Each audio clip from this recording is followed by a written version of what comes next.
El eco sordo del martillo resonó a través de la árida llanura, marcando el último clavo. Jacinto Morales, con el rostro curtido por el sol, secó el sudor de su frente y contempló el ataúd de pino que había estado construyendo durante 3 días sin descanso, su propio ataúd. La tuberculosis lo estaba consumiendo por dentro y sentía la muerte acercándose con cada tos que sacudía su cuerpo. Pero justo en ese momento, cuando la luz del sol se desvanecía, 4 sombras emergieron de entre la hierba alta, como fantasmas salidos de una pesadilla olvidada. Niños, hambrientos, sus ojos hundidos brillaban con la desesperación mientras se acercaban tambaleándose a su choza, con sus manos esqueléticas extendidas en una súplica silenciosa. La mano de Jacinto se movió instintivamente hacia su revólver Colt, pero algo en sus rostros lo detuvo en seco. No eran niños comunes perdidos en la frontera. El terror en sus ojos hablaba de algo mucho más peligroso que los perseguía.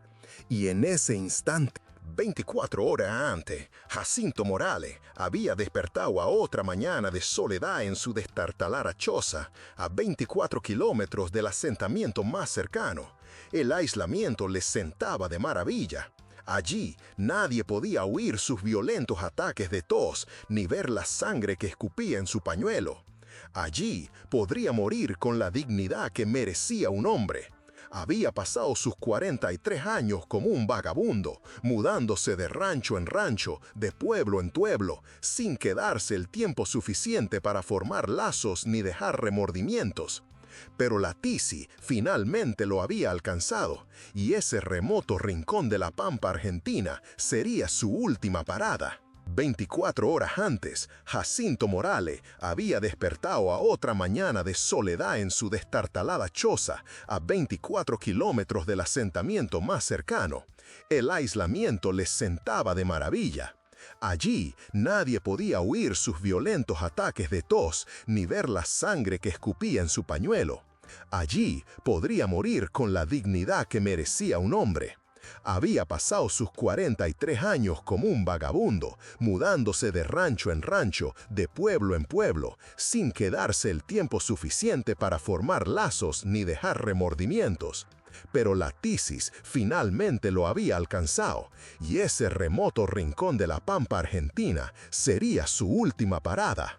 24 horas antes, Jacinto Morales había despertado a otra mañana de soledad en su destartalada choza, a 24 kilómetros del asentamiento más cercano. El aislamiento les sentaba de maravilla. Allí nadie podía oír sus violentos ataques de tos ni ver la sangre que escupía en su pañuelo. Allí podría morir con la dignidad que merecía un hombre. Había pasado sus 43 años como un vagabundo, mudándose de rancho en rancho, de pueblo en pueblo, sin quedarse el tiempo suficiente para formar lazos ni dejar remordimientos. Pero la Tisis finalmente lo había alcanzado, y ese remoto rincón de la pampa argentina sería su última parada. voz rasposa y áspera, con un ligero acento sureño. Entonación rápida y acelerada, cortante y urgente, con respiraciones breves. Un susurro de fondo, pero sin arrastrar palabras. Cada frase estalla con fuerza, casi como balas. Muy poca variación tonal, seca y directa. Pausas cortas solo para tensión dramática. Luego la narración sigue de inmediato. Suena como un viejo vaquero contando la historia antes de que el fuego se apague. Jacinto había elegido este lugar cuidadosamente, lo suficientemente lejos de la civilización para que su muerte no fuera una carga para nadie, pero lo suficientemente cerca de un pequeño arroyo para poder sustentarse en sus últimas semanas. Había construido la choza con sus propias manos, cada tabla cortada y ajustada con el meticuloso cuidado de un hombre que sabía que sería su último proyecto de construcción. No le pasaba desapercibida la ironía de que, después de toda una vida construyendo hogares para otras personas, su última creación sería su propia tumba. Lo había calculado todo a la perfección. Provisiones suficientes para 2 meses, suficiente laudano para mitigar el dolor y suficiente aguardiente para hacer el final llevadero. Pero mientras trabajaba en su ataúd cada día, midiendo y cortando las tablas de pino con la misma precisión que antes había utilizado para construir escuelas e iglesias, Jacinto encontró una paz inesperada al prepararse para su propia mortalidad. El sol de la mañana proyectaba largas sombras sobre su pequeño huerto mientras cuidaba las verduras que lo sobrevivirían. Sus movimientos eran lentos y deliberados, conservando la poca fuerza que le quedaba en su cuerpo consumido. La tos venía ahora en violentas oleadas, dejándolo jadeante y débil, pero se negaba a rendirse a la autocompasión. Había vivido según sus propias reglas y moriría de la misma manera. Mientras trabajaba, su mente divagaba hacia las cartas que nunca había escrito, las disculpas que nunca había ofrecido, el amor que nunca se había permitido sentir. El rostro de Sara Mendoza, la maestra de escuela de Jujuy, flotó en su memoria. La que había intentado convencerlo de que se estableciera hace 15 años. Se había alejado de ella, al igual que se había alejado de todo lo bueno en su vida, convencido de que un hombre como él no estaba destinado a la felicidad. Ahora, mientras la muerte se acercaba con la inevitabilidad del invierno, voz rasposa y áspera, con un ligero acento sureño, entonación rápida y acelerada, cortante y urgente, con respiraciones breves, un susurro de fondo, pero sin arrastrar palabras. Cada frase estalla con fuerza, casi como balas. Muy poca variación tonal, seca y directa. Pausas cortas solo para tensión dramática, luego la narración sigue de inmediato. Suena como un viejo vaquero contando la historia antes de que el fuego se apague. Se preguntaba si su feroz independencia había sido sabiduría o cobardía, pero ya era demasiado tarde para tales reflexiones. Su camino estaba elegido, su destino sellado. Todo lo que quedaba era terminar su ataúd y esperar el final con la mayor dignidad posible. La tuberculosis le había dado un plazo y tenía la intención de cumplirlo según sus propios términos, solo y sin la carga de tener que cuidar de los demás. Pero su soledad cuidadosamente planeada se hizo añicos como cristal cuando 4 pequeñas figuras emergieron de entre la hierba de la pampa esa noche, tambaleándose hacia su cabaña con la desesperación de los verdaderamente perdidos. Jacinto dejó sus herramientas y los estudió cuidadosamente mientras se acercaban. El mayor no debía tener más de 12 años, un chico con cabello castaño claro y ojos que habían visto demasiado sufrimiento para su corta edad. Detrás de él venían 2 niñas, tal vez de 8 y 10 años, con sus vestidos rotos y sucios. Voz rasposa y áspera, con un ligero acento sureño, entonación rápida y acelerada, cortante y urgente, con respiraciones breves, un susurro de fondo, pero sin arrastrar palabras. Cada frase estalla con fuerza, casi como balas. Muy poca variación tonal, seca y directa, pausas cortas solo para tensión dramática, luego la narración sigue de inmediato. Suena como un viejo vaquero contando la historia antes de que el fuego se apague, aferradas la una a la otra con la feroz protección de hermanas. El más pequeño era apenas un niño pequeño, un niño de quizás 4 años, cuyo rostro manchado de lágrimas hablaba de hambre y terror más allá de su comprensión. Se movían con la cautelosa vacilación de animales salvajes que se acercaban a una amenaza potencial, listos para huir a la primera señal de peligro. Pero fueron sus ojos lo que más profundamente impactó a Jacinto, hundidos y desesperados, pero ardiendo con una obstinada voluntad de sobrevivir que le recordaba a su propio yo más joven. «Señor», gritó el chico mayor, su voz apenas por encima de un susurro. «No hemos comido en 3 días. Nuestra ella nos dijo que encontráramos ayuda antes de que...» Su voz se quebró y Jacinto sintió que algo se retorcía en su pecho que no tenía nada que ver con su enfermedad. Esos niños eran huérfanos ahora, abandonados en la vasta pampa, sin ningún lugar al que recurrir y nadie que los protegiera. Lo civilizado sería dirigirlos al pueblo más cercano, dejar que las autoridades se encargaran de su cuidado. Pero Jacinto podía ver el agotamiento en sus pequeños cuerpos, la forma en que se balanceaban sobre sus pies por el hambre y la fatiga.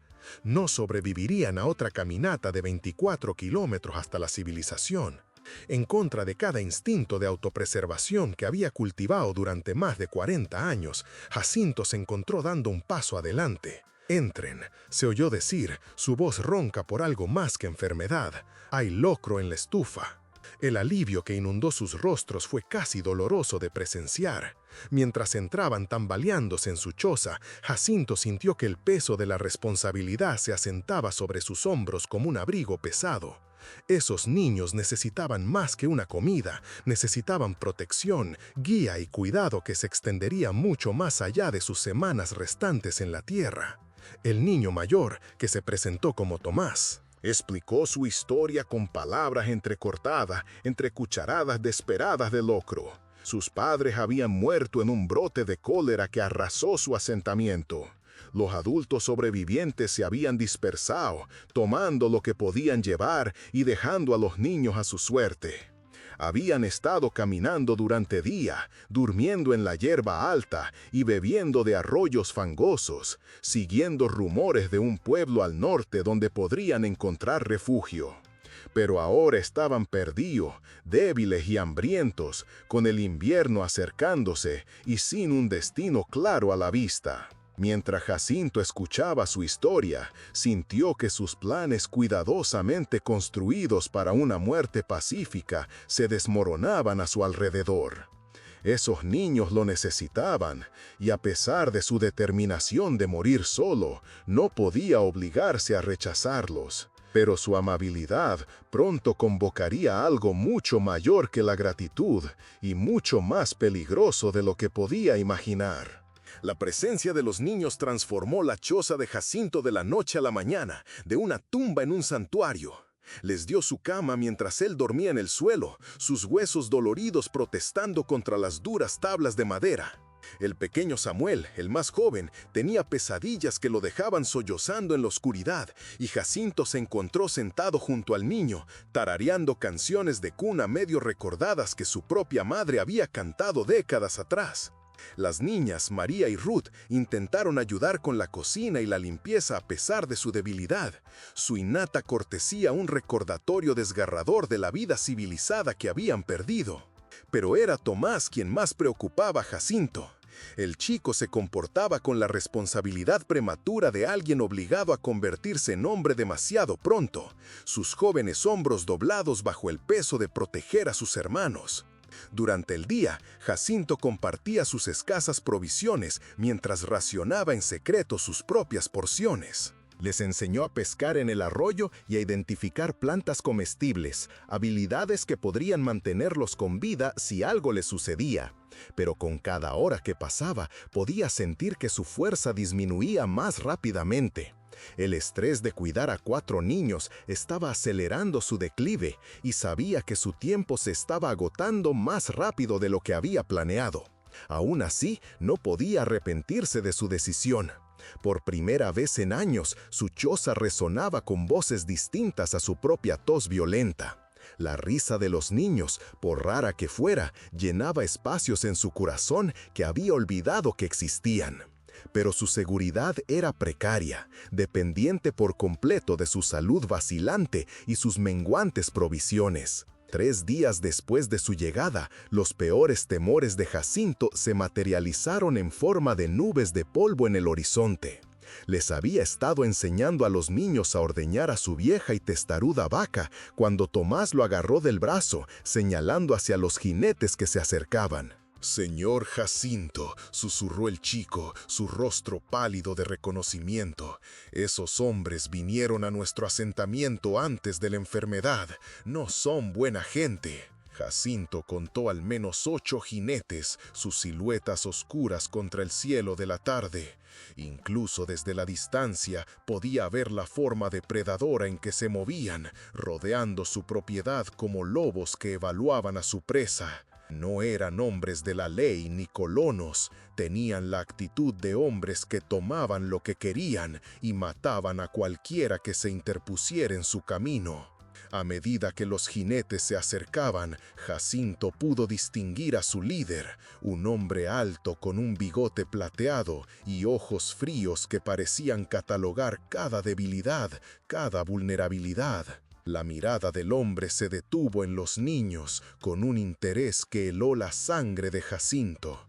Había oído historias de hombres así, asaltantes que traficaban con la miseria humana, vendiendo niños a burdeles y fábricas donde sus pequeñas manos eran valoradas más que sus vidas. «Ustedes, niños, entren», dijo Jacinto en voz baja, su voz transmitiendo una autoridad que no había usado en años.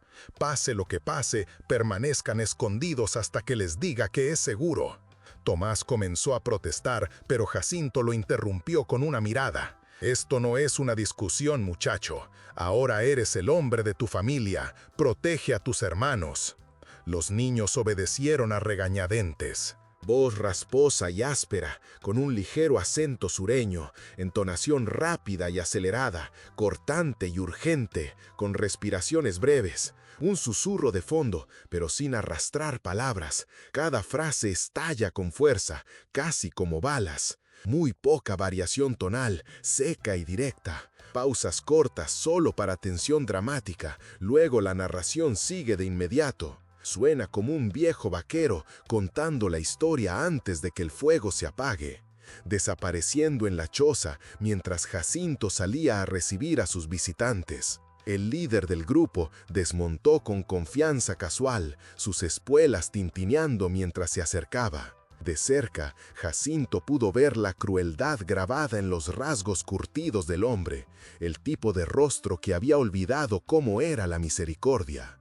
«Buenas tardes», dijo el extraño, inclinando su sombrero con falsa cortesía. «Me llamo Coronel Pierce. Estamos buscando a unos niños perdidos. Oímos que podrían haberse extraviado por aquí». La expresión de Jacinto se mantuvo neutral a pesar de la rabia que se acumulaba en su pecho. «No he visto a ningún niño», respondió, «solo yo y mi tierra por aquí». Pierce sonrió, pero era la fría sonrisa de una serpiente preparándose para atacar. «Ahora, eso es gracioso», dijo arrastrando las palabras, «porque seguimos sus huellas hasta su puerta. Pequeños pies en el barro junto a su arroyo, pan fresco enfriándose en su alféizar». «Incluso si hubiera niños aquí», dijo Jacinto con cuidado, «¿qué les importaría a ustedes?». La sonrisa de Pierce se ensanchó, revelando dientes amarillentos por el tabaco.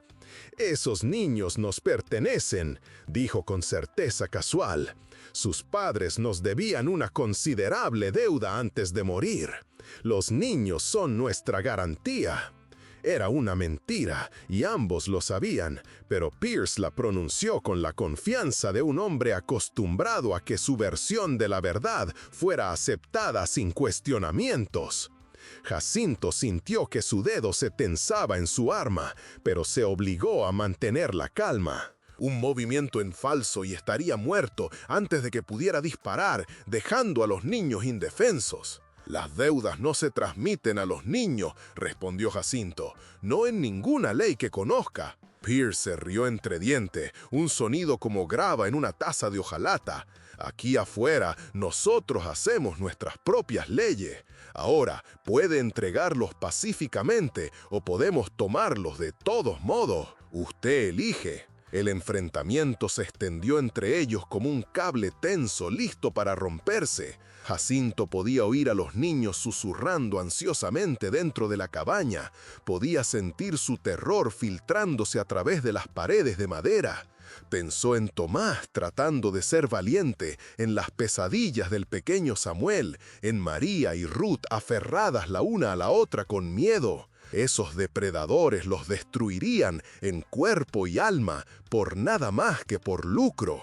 Pero Jacinto Morales había pasado 43 años huyendo de la responsabilidad del apego. «Tengo una contraoferta», dijo Jacinto, su voz mortalmente tranquila. «Usted y sus muchachos den la vuelta y se marchen. Olvídense de que alguna vez oyeron hablar de algún niño. Considérenlo lo más caritativo que pueden hacer». La risa de Pierce fue áspera y burlona. «Es un viejo enfermo contra 8 de nosotros. ¿Qué le hace pensar que tiene alguna ventaja en esta negociación?» La mano de Jacinto se movió hacia su camisa, revelando algo que hizo que la expresión de Pierce cambiara instantáneamente. Una estrella de plata, deslustrada pero inconfundible, prendida en su pecho. «Porque solía ser el mariscal Jacinto Morales», dijo con calma. «Y todavía recuerdo cómo hacer cumplir la ley».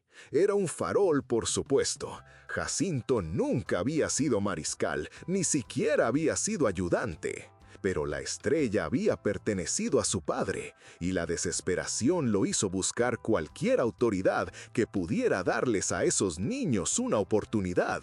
Pierce lo estudió con nuevo interés, la incertidumbre parpadeando en sus fríos ojos. «El mariscal Morales murió en Jujuy hace 5 años», dijo lentamente. «Lo mataron a tiros en un tiroteo con la banda de los Dalton». «Lo curioso de morir», respondió Jacinto, tosiendo ligeramente, «es que a veces no funciona». La mentira pendía entre ellos como humo, y Jacinto pudo ver a Pierce calculando las probabilidades, sopesando los riesgos. Un hombre de la ley muerto era una cosa, uno vivo, incluso uno enfermo, traía complicaciones que tal vez no valieran la pena. Pero antes de que Pierce pudiera responder, la puerta de la choza se abrió y Tomás salió a la luz que se desvanecía. La luz del amanecer. «No le hagan daño», dijo el muchacho. Su voz temblaba pero era firme. «Si nos quieren a nosotros, iremos. Solo no lastimen al hombre que nos mostró bondad». Las palabras golpearon a Jack como un puñetazo. Este niño, de apenas 12 años, estaba dispuesto a sacrificarse a sí mismo y a sus hermanos para proteger a un desconocido que les había dado refugio por 3 días. Era una nobleza que avergonzaba cada decisión egoísta que Jack había tomado, un coraje que ponía en vergüenza su vida entera huyendo. María y Ruth aparecieron detrás de su hermano, sosteniendo al pequeño Samuel entre ellas, sus rostros pálidos pero decididos. Se mantuvieron juntas como un pequeño ejército, preparado para marchar al infierno antes de ver a su protector dañado. Los ojos de Pierce se iluminaron con satisfacción depredadora. «Bien ahora», ronroneó. «Eso hace las cosas más sencillas. Niños, solo caminen hacia aquí bien lento». Voz rasposa y áspera, con un ligero acento sureño, entonación rápida y acelerada, cortante y urgente, con respiraciones breves. Un susurro de fondo, pero sin arrastrar palabras. Cada frase estalla con fuerza, casi como balas. Muy poca variación tonal, seca y directa, pausas cortas solo para tensión dramática, luego la narración sigue de inmediato. Suena como un viejo vaquero contando la historia antes de que el fuego se apague. Y nadie tiene por qué salir herido. Pero cuando los niños dieron sus primeros pasos vacilantes hacia los jinetes, algo inesperado sucedió. Jack Morrison, vaquero moribundo y cobarde de toda la vida, finalmente encontró su coraje. «Al infierno que lo harán», dijo, y sacó su arma con una velocidad que sorprendió a todos los presentes, incluyéndose a sí mismo. El Colt apareció en su mano como magia, su cañón apuntando firme al pecho de Pierce, a pesar del temblor en los músculos gastados de Jack. «Estos niños están bajo mi protección ahora», continuó, su voz transmitiendo la autoridad de la convicción absoluta. «Cualquier hombre que los quiera tendrá que pasar por mí primero». La mano de Pierce se movió hacia su propia arma, pero el arma de Jack nunca vaciló. «Yo no lo haría», aconsejó Jack en voz baja. «Puede que esté muriendo, pero mi puntería sigue siendo certera. y un hombre moribundo no tiene nada que perder, excepto su alma, y esa ya la perdí hace mucho tiempo. La pradera quedó en silencio, excepto por el susurro del viento entre la hierba y el nervioso resoplido de los caballos. 8 hombres armados se sentaron congelados en sus sillas de montar, repentinamente inseguros sobre una situación que había parecido tan sencilla momentos antes. Jack podía sentir la tuberculosis ardiendo en sus pulmones, podía saborear el sabor cobrizo de la sangre en su boca, pero su mano armada permaneció firme como el granito. «Esto es lo que va a pasar», continuó, su voz resonando en el silencio como un juez pronunciando sentencia. «Ustedes, hombres, van a montar y salir de aquí. Van a olvidar que alguna vez vieron a estos niños. Y si alguna vez escucho que están molestando a huérfanos de nuevo, los cazaré personalmente». El rostro de Pierce se retorció de rabia. «Estás fanfarroneando. Un hombre no puede detenernos a todos». «Puede que no», admitió Jack, «pero seguro que puedo llevarte conmigo al infierno. La pregunta es...». Voz rasposa y áspera, con un ligero acento sureño, entonación rápida y acelerada, cortante y urgente, con respiraciones breves, un susurro de fondo, pero sin arrastrar palabras. Cada frase estalla con fuerza, casi como balas. Muy poca variación tonal, seca y directa. Pausas cortas solo para tensión dramática, luego la narración sigue de inmediato. Suena como un viejo vaquero contando la historia antes de que el fuego se apague. ¿4 niños hambrientos valen la pena morir? Era el momento de la verdad, el instante en que toda la pretensión y la postura darían paso a la brutal realidad. Jack podía ver los cálculos corriendo por la mente de Pierce, sopesando ganancia contra riesgo, crueldad contra supervivencia. Los otros jinetes se movieron nerviosamente, repentinamente conscientes de que su presa fácil había sacado dientes y garras.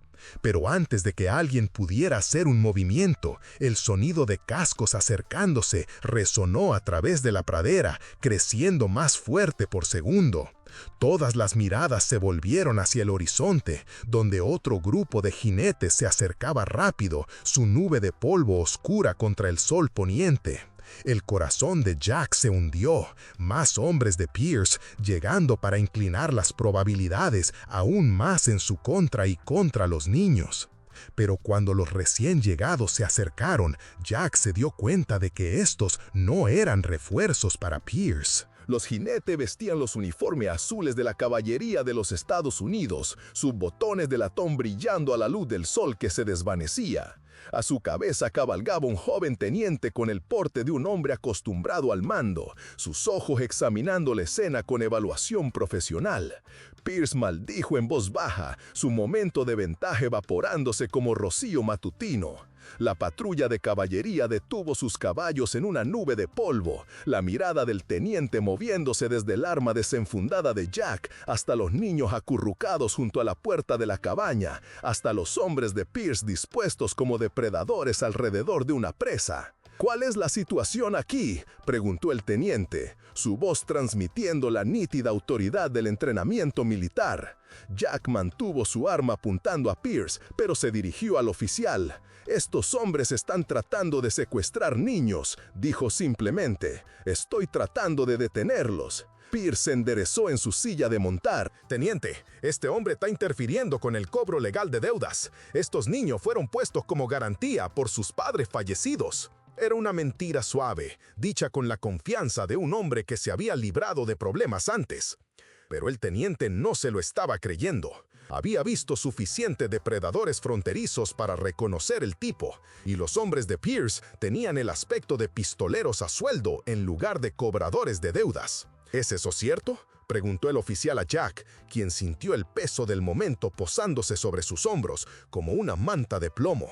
Todo dependía de sus siguientes palabras, de su capacidad para convencer a este joven soldado de que 4 niños huérfanos merecían protección de los lobos que los rodeaban. Teniente, dijo Jack, su voz firme a pesar del fuego en sus pulmones, fui hombre de ley durante 20 años antes de que esta enfermedad me consumiera. Sé la diferencia entre justicia y depredación, entonación rápida y acelerada, cortante y urgente, con respiraciones breves, un susurro de fondo, pero sin arrastrar palabras. Cada frase estalla con fuerza, casi como balas. Muy poca variación tonal, seca y directa. Pausas cortas solo para tensión dramática, luego la narración sigue de inmediato. Suena como un viejo vaquero contando la historia antes de que el fuego se apague.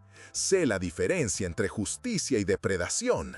Hizo una pausa, dejando que eso calara antes de continuar. Los padres de estos niños murieron de cólera. Han estado caminando durante días, hambrientos y perdidos. Cuando llegaron a mi puerta, les di comida y refugio, como cualquier hombre cristiano haría. Ahora, estos buitres quieren reclamarlos como propiedad. El teniente estudió la escena con creciente entendimiento. El evidente terror de los niños, su condición harapienta, la forma en que instintivamente se apartaban de los hombres de Pierce, todo pintaba una imagen clara de quiénes eran las verdaderas víctimas. ¿Tiene documentación para esta supuesta deuda?, le preguntó a Pierce, su tono sugiriendo que ya sabía la respuesta. La fachada confiada de Pierce comenzó a resquebrajarse. El papeleo fue destruido en el brote de cólera, dijo rápidamente, pero le aseguro, teniente, que estos niños nos pertenecen legalmente. ¿Legalmente? ¿Bajo qué jurisdicción? Este es territorio federal, sujeto a la ley de los Estados Unidos, y la ley de los Estados Unidos no reconoce a los niños como garantía de deuda. Jack sintió una oleada de esperanza, pero mantuvo su arma apuntando a Pierce, sabiendo que los animales acorralados eran los más peligrosos. Los otros jinetes se estaban poniendo cada vez más nerviosos, sus manos moviéndose más cerca de sus armas, a medida que su puntaje fácil se convertía en una posible confrontación con la autoridad federal. Tomás dio un paso adelante, su joven voz resonando claramente a través del tenso silencio. «Por favor, señor», le dijo al teniente, «nunca vimos a estos hombres antes de que llegaran a nuestro asentamiento. No son cobradores de deudas, son los que quemaron a las familias que intentaron resistirse a ellos». La acusación quedó suspendida en el aire como el humo de un disparo. El rostro de Pierce se puso blanco. «Eso es una mentira, rasposa y áspera, con un ligero acento sureño, entonación rápida y acelerada, cortante y urgente, con respiraciones breves, un susurro de fondo, pero sin arrastrar palabras. Cada frase estalla con fuerza, casi como balas. Muy poca variación tonal, seca y directa. Pausas cortas solo para tensión dramática, luego la narración sigue de inmediato. Suena como un viejo vaquero contando la historia antes de que el fuego se apague. Luego rojo de rabia. «¡Eso es una mentira!», gruñó. «No pueden creer la palabra de un mocoso huérfano». Pero el teniente ya estaba estudiando a los hombres de Pierce con nuevos ojos, notando su nervioso inquietarse, sus expresiones de culpabilidad, la forma en que evitaban el contacto visual directo. Estos no eran cobradores de deudas legales, eran depredadores que habían sido atrapados en el acto. «Creo que hemos escuchado suficiente», dijo el teniente con firmeza. «Pierce, tú y tus hombres montarán y se irán. Ahora, si los veo en este territorio de nuevo, serán arrestados por intento de secuestro y poner en peligro a menores». La mano de Pierce se movió hacia su arma. La desesperación lo estaba volviendo imprudente. «No pueden probar nada», gruñó. «Es nuestra palabra contra la de ellos». «En realidad», dijo Jack en voz baja, su arma aún firme a pesar del temblor en su voz, «es tu palabra contra la mía, y tengo 8 testigos federales que me respaldan». El enfrentamiento se extendió tenso como la cuerda de un arco. Los hombres de Pierce miraron a su líder, esperando órdenes, pero Jack pudo ver la duda en sus ojos. Se habían apuntado para intimidar a un anciano enfermo y robar a algunos niños. No habían contado con enfrentarse a la caballería de los Estados Unidos. Lentamente, a regañadientes, Pierce levantó las manos en señal de rendición. «Esto no ha terminado», dijo, su voz cargada de amenaza. «Volveremos». «No», dijo el teniente con tranquila autoridad. No lo harán, porque si ponen un pie en territorio federal de nuevo, serán fusilados a la vista como enemigos del gobierno de los Estados Unidos. Pierce y sus hombres giraron sus caballos y se alejaron, su nube de polvo marcando su retirada a través de la pradera oscurecida. Jack los vio irse, su arma aún desenfundada, hasta que desaparecieron en el horizonte. Solo entonces se permitió bajar el arma, su brazo temblando de agotamiento y los efectos posteriores de la adrenalina. El teniente desmontó y se acercó, su joven rostro lleno de respeto por el hombre mayor. «Eso estuvo bien hecho, mariscal», dijo formalmente. «Aunque tengo que preguntar, no tengo ningún registro de un mariscal Morrison en este territorio». Jack logró una sonrisa débil, sangre salpicando sus labios mientras tosía. «Eso es porque no hay ninguno», admitió. «Solo soy un vaquero moribundo que no pudo soportar la idea de que lastimaran a los niños». La expresión del oficial cambió de respeto a algo más profundo, admiración por un hombre que había estado dispuesto a farolear a la muerte misma para proteger a los inocentes. «¿Cuál es tu verdadera historia?», preguntó suavemente. Jack miró a los niños, que lo estaban mirando con ojos llenos de gratitud y algo que podría haber sido amor. Por primera vez en su vida adulta, sintió que realmente podría merecer tal consideración. «Mi nombre es Jack Morrison», dijo simplemente, «y supongo que acabo de descubrir lo que quiero ser cuando crezca». El teniente sonrió ante eso, entendimiento pasando entre ellos como un secreto compartido. «Bien, Jack Morrison», dijo, «¿qué planeas hacer con 4 niños huérfanos?». Era la pregunta que Jack había estado temiendo y esperando en igual medida. La respuesta determinaría no solo su destino, sino el significado de sus propios días restantes en la tierra. Jack miró a los niños que estaban frente a él, Tomás con su dignidad prematura, María y Ruth aferrándose la una a la otra, el pequeño Samuel extendiendo la mano para tomar la suya con absoluta confianza. Estas no eran solo 4 almas perdidas buscando refugio, eran su oportunidad de redención, su oportunidad de construir algo duradero antes de que la tuberculosis lo reclamara. «Teniente», dijo, su voz más fuerte de lo que había sido en semanas, «voy a hacer lo que debí haber hecho hace 20 años. Voy a dejar de correr y empezar a construir». El oficial asintió aprobatoriamente. «¿Podrá cuidarlos? Su enfermedad». Jack tosió. Voz rasposa y áspera, con un ligero acento sureño. Entonación rápida y acelerada, cortante y urgente, con respiraciones breves. Un susurro de fondo, pero sin arrastrar palabras. Cada frase estalla con fuerza, casi como balas. Muy poca variación tonal, seca y directa. Pausas cortas solo para tensión dramática, luego la narración sigue de inmediato. Suena como un viejo vaquero contando la historia antes de que el fuego se apague, saboreando sangre, pero sus ojos permanecieron claros y decididos. «Me quedan tal vez 2 meses», dijo honestamente, «pero en ese tiempo puedo enseñarles lo que necesitan para sobrevivir. Puedo encontrarles una buena familia en la ciudad, asegurarme de que los coloquen juntos.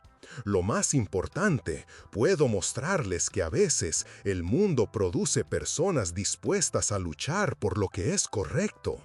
Tomás dio un paso adelante, su joven rostro serio más allá de sus años.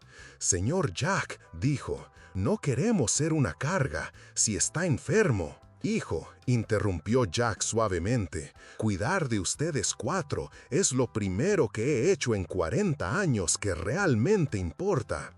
No son una carga, son una bendición». El teniente observó este intercambio con creciente entendimiento. «Puedo organizar suministros», ofreció, «comida, medicina, lo que necesiten, y me aseguraré de que la noticia llegue a Fort Collins sobre su situación. Hay buenas familias allí buscando adoptar». voz rasposa y áspera con un ligero acento sureño, entonación rápida y acelerada, cortante y urgente, con respiraciones breves, un susurro de fondo pero sin arrastrar palabras. Cada frase estalla con fuerza, casi como balas. Muy poca variación tonal, seca y directa. Pausas cortas solo para tensión dramática, luego la narración sigue de inmediato. Suena como un viejo vaquero contando la historia antes de que el fuego se apague. Jack sintió un peso levantarse de su pecho que no tenía nada que ver con su enfermedad. Por primera vez desde su diagnóstico, no estaba pensando en la muerte, estaba pensando en el legado. Durante las semanas siguientes, la cabaña de Jack se transformó una vez más. Los niños trajeron vida a cada rincón, su risa resonando en las paredes que solo habían conocido el silencio durante meses. Tomás demostró ser un aprendiz rápido, absorbiendo las lecciones de Jack sobre agricultura, pesca y supervivencia en la frontera, con la intensidad desesperada de alguien que sabía que estas habilidades podrían significar la diferencia entre la vida y la muerte. Las niñas ayudaron a cuidar el jardín y aprendieron a conservar alimentos para el invierno, sus instintos domésticos naturales floreciendo bajo la guía paciente de Jack. Incluso el pequeño Samuel contribuyó, su alegría inocente recordándoles a todos que la infancia podía sobrevivir incluso en las circunstancias más duras. Jack se encontró luchando más duro contra su enfermedad, racionen su fuerza con más cuidado, toman el láudano solo cuando el dolor se volvía insoportable. Los niños lo necesitaban alerta y presente, y se negó a desperdiciar el tiempo que le quedaba en una neblina de opio. Escribió cartas al teniente, haciendo arreglos para el futuro de los niños, identificando posibles familias adoptivas, asegurando que su educación continuaría. Pero lo más importante, trató de mostrarles a través de sus acciones lo que significaba vivir con honor y coraje. La tos estaba empeorando, la sangre más frecuente, pero Jack nunca se había sentido más vivo. Enseñar a Tomás a leer de la vieja Biblia de su padre, ver a María y Ruth aprender a cocinar las recetas de su abuela, sostener a Samuel durante sus pesadillas, estos simples actos de cuidado lo llenaron con un propósito que nunca había sabido que existía. Se dio cuenta ahora de que su ataúd, aún sin terminar en la esquina de su taller, voz rasposa y áspera, con un ligero acento sureño, entonación rápida y acelerada, cortante y urgente, con respiraciones breves. Un susurro de fondo, pero sin arrastrar palabras, cada frase estalla con fuerza, casi como balas. Muy poca variación tonal, seca y directa. Pausas cortas solo para tensión dramática, luego la narración sigue de inmediato. Suena como un viejo vaquero contando la historia antes de que el fuego se apague. Había sido prematuro. Ya no se estaba muriendo, finalmente estaba aprendiendo a vivir. Pero lo más notable de todo, los niños no solo estaban sobreviviendo bajo su cuidado, estaban sanando. Su risa se volvía más frecuente, sus pesadillas menos severas, su confianza en el mundo reconstruyéndose lentamente bajo el cuidado paciente de un hombre que había encontrado su vocación en el crepúsculo de su vida. Cuando el otoño pintó la pradera en tonos de oro y carmesí, representantes de 3 familias diferentes llegaron a la cabaña de Jack, cada uno con la esperanza de proporcionar hogares para los niños huérfanos. Pero cuando vieron cómo los niños se habían unido, no solo entre sí, sino con su guardián moribundo, entendieron que esta no era una colocación ordinaria. Los Henderson, una pareja sin hijos de la ciudad, inicialmente habían venido con la esperanza de adoptar solo un niño. En cambio, se encontraron ofreciéndose como voluntarios para llevarse a los 4. Tenemos una casa grande y corazones más grandes, dijo la señora Henderson con lágrimas en los ojos mientras veía a Jack enseñarle a Samuel a tallar. Estos niños pertenecen juntos, y si ese viejo vaquero pudo sacrificarse por ellos, nosotros también podemos. Jack sintió una profunda gratitud que iba más allá de las palabras. Los niños permanecerían juntos, seguirían siendo una familia, crecerían con amor y oportunidades que él nunca había conocido. Pero más que eso, llevarían adelante las lecciones que les había enseñado sobre el coraje, la bondad y la importancia de defender a aquellos que no podían protegerse a sí mismos. En su última noche juntos, Jack reunió a los niños alrededor de su chimenea para una lección final. Es importante señalar que este tipo de actos desinteresados son un reflejo de la cultura hispana, donde el sentido de comunidad y familia a mucho prevalece sobre el individualismo. En muchas comunidades en México y otros países latinoamericanos existe una fuerte tradición de cuidar a los necesitados, especialmente a los niños. Jack les contó historias de valentía, como la de los niños héroes, jóvenes cadetes que defendieron el castillo de Chapultepec durante la guerra entre México y Estados Unidos. Les habló de figuras como Sor Juana Inés de la Cruz, una monja y erudita que luchó por el derecho a la educación de las mujeres en el México colonial. Les explicó que el verdadero coraje no siempre se manifiesta en grandes batallas, sino en los pequeños actos de bondad y sacrificio que hacemos cada día. Después, les preparó un chocolate caliente con churros, un clásico reconfortante que evocaba recuerdos de su propia infancia. Mientras los niños bebían el chocolate, Jack les aseguró que siempre estarían conectados, sin importar dónde estuvieran. Les dijo que el amor y el respeto que se habían demostrado mutuamente eran un lazo que nadie podría romper. Antes de acostarlos, Jack les regaló a cada uno un pequeño objeto que había pertenecido a su familia. A Tomás le dio un viejo sombrero de vaquero. A María le regaló un rosario de su madre. A Ruth le dio un libro de poemas y a Samuel le obsequió un pequeño caballo de madera que él mismo había tallado. Les dijo que estos objetos eran símbolos de su legado, recordatorios de que siempre llevarían consigo el amor y la protección de su nueva familia. Al día siguiente, los Henderson llegaron temprano para llevarse a los niños. La despedida fue emotiva, llena de lágrimas y abrazos. Jack les prometió que los visitaría pronto, aunque sabía que su tiempo era limitado. Mientras el carruaje se alejaba, Jack se quedó de pie en la puerta de su cabaña, observando cómo los niños se alejaban hacia su nuevo futuro. Sintió una profunda tristeza, pero también una inmensa alegría. Sabía que había hecho lo correcto, que había dado a estos niños una oportunidad de tener una vida mejor. «Quiero que recuerden algo», dijo él, su voz ronca pero decidida. «Pasé la mayor parte de mi vida huyendo de la responsabilidad, de preocuparme por la gente, de cualquier cosa que pudiera lastimarme. Pero estos últimos meses con ustedes cuatro han sido los mejores de toda mi vida. No porque yo los salvara, sino porque ustedes me salvaron a mí». Tomás, ahora alto para su edad y mostrando la confianza de un joven que había enfrentado un peligro real y sobrevivido, habló por todos ellos. «Nunca lo olvidaremos, don Joaquín, y nunca olvidaremos lo que nos enseñó sobre ser valientes». Joaquín sonrió.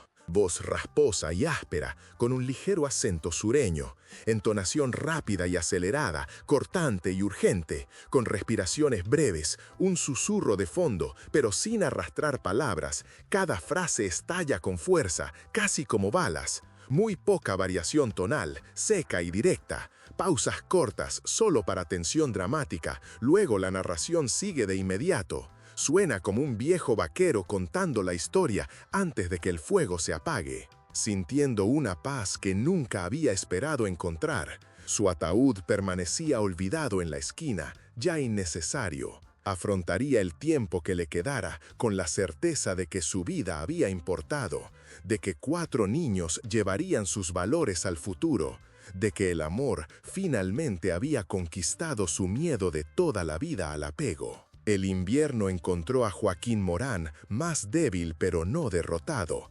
rodeado de cartas de los niños que le escribían regularmente desde su nuevo hogar en el pueblo. Los Mendoza cumplieron su promesa, tratando a los 4 como a sus propios hijos, mientras se aseguraban de que Joaquín siguiera siendo parte de su familia extendida. Tomás sobresalía en la escuela. María había descubierto un talento para la música. Ruth estaba aprendiendo a enseñar a niños más pequeños, y Samuel hablaba de Joaquín como su héroe. La tuberculosis continuaba su implacable avance, pero Joaquín la enfrentaba sin miedo ahora. Había logrado algo más grande que la mera supervivencia. Había descubierto el poder transformador del amor desinteresado. Cuando llegó la primavera, trayendo consigo la noticia de que Pierce y sus hombres habían sido arrestados por los alguaciles federales en el territorio de Colorado, Joaquín sintió que la pieza final de su redención encajaba en su lugar. Los niños estaban a salvo, su futuro seguro, su infancia restaurada por el simple acto de un hombre que eligió el coraje sobre la cobardía en sus últimos días. Mientras estaba sentado en su porche viendo la puesta de sol pintar la pradera en tonos de esperanza, Joaquín Morán entendió que su mayor victoria no había sido enfrentarse a 8 hombres armados, había sido abrir su corazón a 4 almas perdidas que le enseñaron que morir con un propósito era infinitamente mejor que vivir sin él. Su ataúd permanecía sin terminar, voz rasposa y áspera, con un ligero acento sureño, entonación rápida y acelerada, cortante y urgente, con respiraciones breves. Un susurro de fondo, pero sin arrastrar palabras, cada frase estalla con fuerza, casi como balas. Muy poca variación tonal, seca y directa. Pausas cortas solo para tensión dramática, luego la narración sigue de inmediato. Suena como un viejo vaquero contando la historia antes de que el fuego se apague, un recordatorio de que a veces nuestros planes cuidadosamente trazados deben dar paso al llamado más grande de la vida. Pero esto era solo el comienzo de un legado que desafiaría generaciones, inspirando a 4 niños a convertirse en adultos que transmitirían las lecciones de coraje, compasión y sacrificio a sus propias familias. Joaquín Morán, el vaquero más solitario que pensó que estaba construyendo su propio ataúd, en cambio, había construido algo mucho más perdurable, un puente entre la desesperación y la esperanza que seguiría adelante mucho después de que su nombre fuera olvidado. ¿Habrías arriesgado todo por 4 niños hambrientos que aparecieron en tu puerta? Suscríbete para más historias poderosas como esta y haz clic en el video en la pantalla para ver el siguiente, con un giro tan poderoso que nunca lo olvidarás. Y si te gustó esta historia, considera dejar un súper gracias para apoyar nuestro canal.